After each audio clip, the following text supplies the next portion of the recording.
Hello and welcome to the Story Behind the Stories, your weekly look at the pages of the Neepawa Banner Press. Thank you very much for taking a little bit of your time and spending it right here with us on NAC TV. I'm Eoin Devereux, journalist with the Banner Press, welcoming you to the show this week. I'm joined by the owner, operator, and contributor to the Banner Press, Ken Waddell. Ken, good to have you in here this week. Thank you. Good to be here.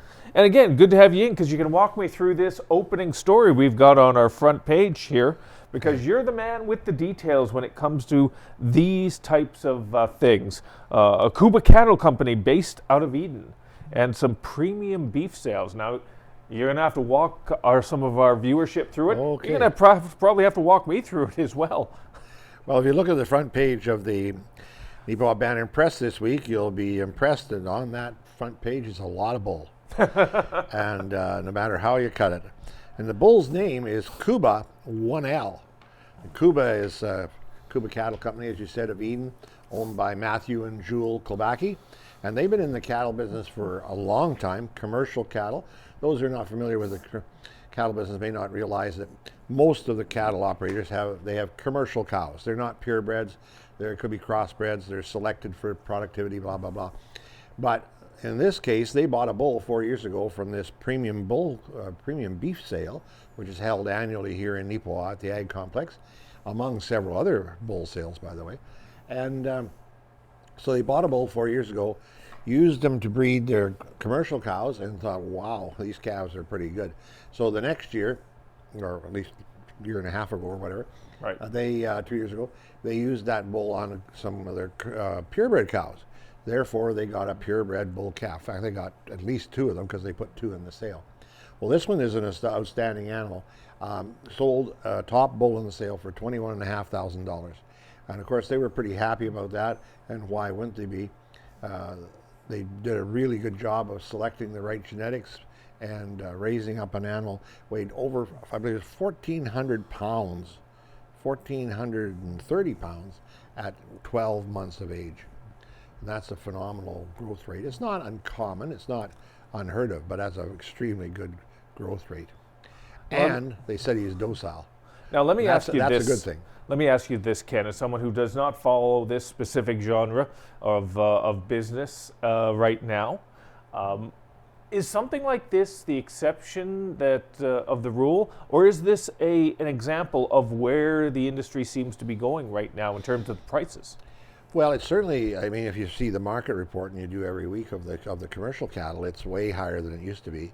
And they're getting really, really good money for calves and yearlings, wean calves and yearling cattle, cows, cull bulls, etc.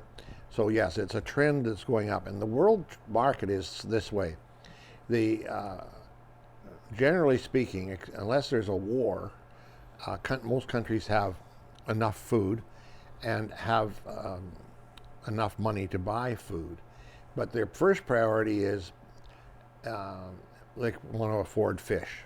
And if they can afford fish, then they want to afford chicken. Mm-hmm. If they can afford chicken, then they want to afford pork. Right. And the top of the food chain, so to speak, is beef. Yeah. And that's the ultimate. And sometimes the beef can be, in some countries, a very, very high price for good quality beef. Not so much in Canada, but it's the highest priced meat food that we have, of course. Right. Well, again, we wanted to share, it's a little unique sort of perspective we wanted to share with you, a little bit away from the norm of what we normally do with our front pages of the Neepawa Banner Press, but we thought it really coincided quite nicely with some of the other features that we have in this week's edition of the newspaper, which includes, of course, in our center spread. Every month we do have this center spread, the Farmer's Advocate. It's a special feature that we put in there during the ag season. Although really, if we're being honest, the ag season is pretty much 24/7, 365 nowadays. So we do try and share a little bit of information. And in there as well, we do have a story from Casper Werahan. They were able to share some details of some meetings that occurred Central Assiniboine Watershed District, providing a little bit of an overview of some of the things. Now, if I remember correctly, Ken, and correct me if I'm wrong on this, actually, this is part of a feature that was done, I think, on NAC TV. Now, you'd have to check your local listings to see if, because I think there was a meeting that went on, and we were able to sort of coordinate with NACTV on this and to be able to share some of that information. I believe that's right. And the central watershed, Central Assiniboine watershed, to the south of Neepawa here, takes in some of Carberry area around there. Right. And Casper has done a tremendous job on this story about watersheds. Just a little trivia note, the first watershed district, conservation district, was formed was the White Mud, which is around Neepawa, and actually goes down a bit towards Carberry as well. Yeah. And north to, say, McCreary and Glenella. It was formed in 1971, and it was the first one, and I actually attended the inaugural meeting of that watershed at the Yellowhead Center in 1971. Interesting. I've been around Yeah. for a long time.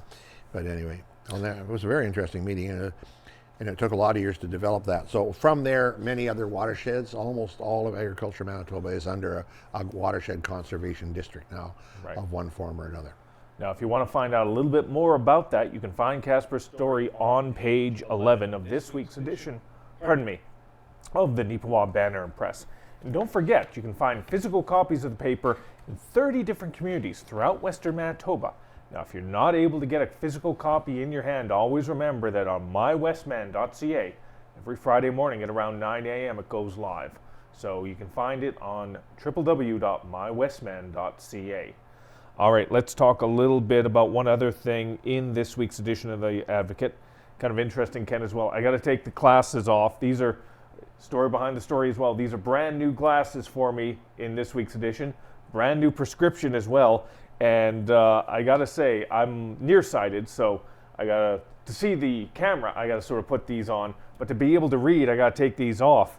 And Diane Warner in the back, I mentioned, it was like, oh, this is weird. I can't read as clearly as I was able before. And she immediately chimed in, you need bifocals. I was like, oh, come on. So, so apparently I might need another prescription to go with this new prescription as well. So if you see me with some new glasses in a future edition of the newspaper, you'll know why exactly. But Owen, you don't need to see the camera. Just the camera needs to see you. Yes. Yes, exactly. Exactly. But anyway, in terms of the actual news, as opposed to just my personal news about slowly going blind, Canadian cattle numbers. This segues kind of interestingly with your story on the front page. Sean Kayback, who's based out of Portage la Prairie, each and every month sends us information on the ag sector for Manitoba. Very appreciative of that. And he sent us some information. It looks as though the cattle numbers are on the decline right now. And he cites a few different things, some history behind it and all that. So even if you're not into the industry, it might still be an interesting read for you. He talks about some of the cropping intentions as well for Canadians throughout 2024. These are basic things that whether you're a novice like myself or an expert like Ken Waddell, I think you need to take a moment or two and educate yourself on. I haven't been called an expert for a long time. Anyway, thank you for the compliment. Yeah, Sean does a good job there. Not only is cattle numbers down in Manitoba and in Canada in general, but they've been dropping every year for several years now. And that could be part of the reason that the prices are higher, is because there isn't quite enough cattle around to meet the demand within Canada or anywhere in the world, although I think it's pretty close. But yeah, they've been dropping. And one of the Manitoba for sure, and I think Canada in general, the reason they've been dropping is that the average age of livestock producers is climbing. Yeah. And back in the day, which is maybe 30 years ago or whatever, the introduction of the big round bale and the heavy duty front end loaders to move the hay extended the lifespan of many of our agriculture producers. Because as long as you can get on the tractor, you can move the bale. True. As compared to the old square bales where you had to pick them up and carry them around. And that's where farmer strength came from. That's exactly right. Yeah, just ask Bobby Hull. But anyway, that's one change. But some of the guys who maybe extended their life expectancy, so to speak, their farming life expectancy, some of those are getting pretty old. Like I know of some cattle producers who are well into their 80s and still working, and it's hard work even with all the mechanization. So it's the older ones are getting out. The younger ones, some of them are buying in and getting into it, but often it's just so darn much money to get into it. The land is expensive. Right. Pasture land is going up because some of it's being converted to cropland, and it's being converted to cropland because the cropland prices are going up so drastically. So there's less and less pasture and hayland and available, and so it's getting tougher and tougher to get into the livestock business. That's why if you happen to know anyone who works within the farming industry, within the agricultural industry, you should appreciate them, support them, and thank them as best you can, which segues into another item we're going to be talking about right now, the latest column from Ken Waddell in this week's edition of the Neepawa Banner Press, where he does, in an essence, give that shout out to the farmers. So Ken, walk us through. Yeah, well, the title, and Eoin often changes my titles because he's a lot more imaginative with words than I am. He's Irish, so that's the way it is. But the headline is "Farmers Feed Us All," and the pull quote: "Farmers feed us all, so everyone, please don't speak out against them when your mouth is full." And I've said that many times in my career. I believe it very strongly. And people can laugh at the farmers or whatever they want, but farmers do feed us all. And I go through some various scenarios in that, and then I tie it in with a little bit of politics at the end. And you and I were talking a little bit about this before we started. You know, we're going to have an increase in the gas tax of 21% April 1st. Well, let's call it what it is what everyone knows it as, the carbon tax, the federal carbon tax. Yeah, and it's so infuriating for rural people especially because, if you live in the city, you could say, well, 2 days a week I'm going to ride the bus, or, maybe I'm going to not have a car. Those options are not available for rural people. When you got to get the kids to school on the bus, you got to run the bloody bus. When you got to get your livestock to the auction mart, you have to run the trucks, and the combines, the tractors, the grain trucks, the trips to town. Lots of people live anywhere from 10 to 15 or 20 miles out of their service center. Yeah. How the hell?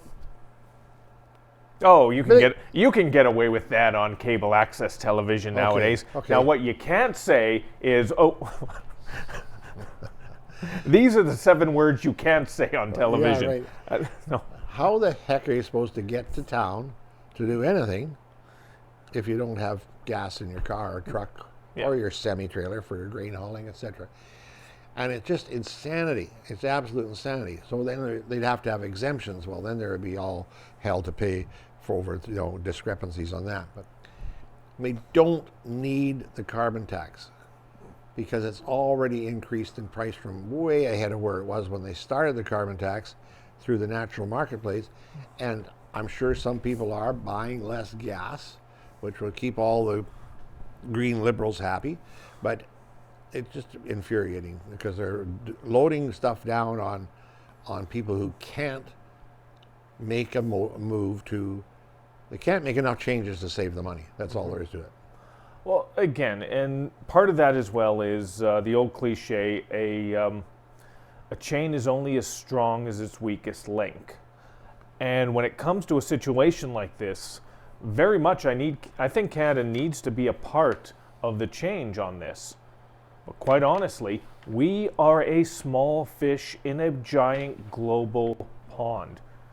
And what we're trying to do is negated constantly and consistently by what is happening in other nations. China is the most obvious example. There are no real admission standards that are followed in any way, shape, or form there. That's their business. That's their decision. In India as well, there are no sort of ramifications or restrictions that are in place. And let's be honest, the majority of the United States, I'm not just picking on people on the other side of the planet, United States as well, has some restrictions in place, but not really to the same degree. So, and they have a much larger carbon footprint than Canada. Pretty much everybody has a bigger carbon footprint than Canada. Yeah, and I just read the other day that India is building the world's largest coal mine. Brand new. World's largest coal mine. And by the picture of the area, I think it's going to be an open strip mining situation, but I'm not sure. But it doesn't matter. They're going to be opening theoretically the largest coal mine in the world. And their economy is booming, their population is booming, they're exporting food, I'm sure they're importing quite a bit too. And we sit here in Canada and say, oh, a cow might fart, so it's going to cause problems for the environment, Well, it's one of those things of we've gotten a little slightly off track from the original column, but it does segue from there. It does follow forward on there. Is because farmers are feeling these types of restrictions, and farmers are feeling these types of pressures right now, every single day when they look at their bank accounts, when they're in their equipment, when they're in the field. These are the types of situations city folk and even town folk maybe take way too much for granted. We don't understand everything that goes into getting the food on our table, and we need to understand it. So. Yeah, there's a lot of to be learned. Like I've been to some farm meetings, got out of the habit over the years, but been to a couple of farm meetings. In fact, there was one yesterday at Rocky Mountain Equipment, had a farmer's reception there. Good hamburgers. Anyway, whatever. Talked to some farmers there and understanding better, pardon me, what they're doing. So anyway, farming is good. Don't criticize the farmers, especially when your mouth's full. Yeah. All right, now we're going to segue back into our regular features in terms of some of the news that was going on in and around Neepawa last week. I had an opportunity to go out for a few hours. I was away from my desk for a few hours, out and about, and I headed down to Stride Credit Union. This is the first year that the Neepawa branch for Stride Credit Union was able actually to participate in a long-standing event based out of the Central Plains. It's a fundraiser. It is the Simplot, I'll give the company a shout out here. I mean, they paid for that, so, but we didn't get any money on that. But it's called officially the Simplot People Helping People fundraiser, based out of Portage la Prairie, and it's an annual fundraiser that brings in support for Central Plains Cancer Care. I'm familiar with Central Plains when I was at CFRY in Portage la Prairie, had many dealings throughout the years with them. They are a great institution that do some very positive things for people who are dealing with and the families that are dealing with cancer diagnoses. So it's wonderful to see a local grassroots organization like that is developed over the years. I think it's about 23, 24 years. They've been around in Portage la Prairie and surrounding parts there and bringing in support. Every year they do this type of fundraiser. This year's goal, they were hoping to hit about $100,000 in support. And as part of that, they branched out. And Stride Credit Union, who have been a loyal and dedicated sponsor to this fundraiser for many years, because they are entrenched in Portage la Prairie and have been so for an extended period of time, they decided to help out here. And Neepawa was just so pleased to be able to help out like they did. And it was good to sort of see it branch out, and the people of Neepawa have a chance to help out. In my opinion. Yeah. Yep. Well, there was a big donation through Stride itself, or people that came into Stride. And do we give away the figure at the bottom of the page? Oh yeah, definitely. Although let's it was not just the Neepawa branch. No, this no, wasn't. no. They're not giving away your money. Don't worry about that. Yeah, raised $108,003. Yep. And through Stride's participation in it, they were able to raise through their members of the credit union about, if I remember right off the top of my head, $11,000, and then Stride as a unit, collectively, all their franchises, all their branches, put in an extra $4,000 to make it an even $15,000 towards Central Plains Cancer Care. So big shout out to Stride Credit Union, to Central Plains Cancer Care, and of course to our other media friends over at CFRY Mix 96, Portage Online, because they were doing a live radiothon as a part of it. So they had representatives from the radio station out in Portage coming out here, doing live on remotes here. I used to do things like that when I was in Brandon and when I was in Portage as well. It's just like, those things are fun from time to time, but when you've got like 3 or 4 every hour, sometimes that fourth one you start to run out of things to say. Yeah. So it takes a lot of time and dedication. So it was great to see everybody involved just step up like they did. Now, if you want to learn a little more specifics about that, you can. You can find it on page 2 of this week's edition of the Banner and Press. All right, we're going to very quickly, in the last 10 minutes or so we've got of the show, go through a couple things. I got a story this week about Beautiful Plains School Division. If you're a consistent reader of the Banner and Press, you already know some of the details. They've been going through their budget process for 2024-2025, and it has formally now been approved. So they will be moving forward with their budget for the upcoming school year of about $28.8 million. That's roughly a $2.2 million increase, $28.8 million from $26.5 from last year. It has to do with new teachers, new instructors, new sort of equivalency support staff coming in, because Beautiful Plains as a school division is really starting to increase its numbers. It has been consistently over the last few years, so they have to be able to accommodate and to match that right now. So what's that mean for you? Well, this year's the first year where they could raise the taxes, as it were, and nobody likes to pay more. I know that. But when you look at it this way, if you have a home, for every $100,000 worth of value you have on that property, for the average homeowner, it's going to cost you $23 more. Now, I know, all things being equal, I'd rather have $23 in my pocket at the end of the year as opposed to not. But, you know, it's one of those things of children apparently still are the future, Ken. Yeah. So we got to look after them. Yeah, be nice to those kids, because they might get to choose which care home you go to. Anyway, whatever. All right. Got an armed robbery. Don't mess with this guy on page 7. There's a picture of a very friendly-looking black German Shepherd dog.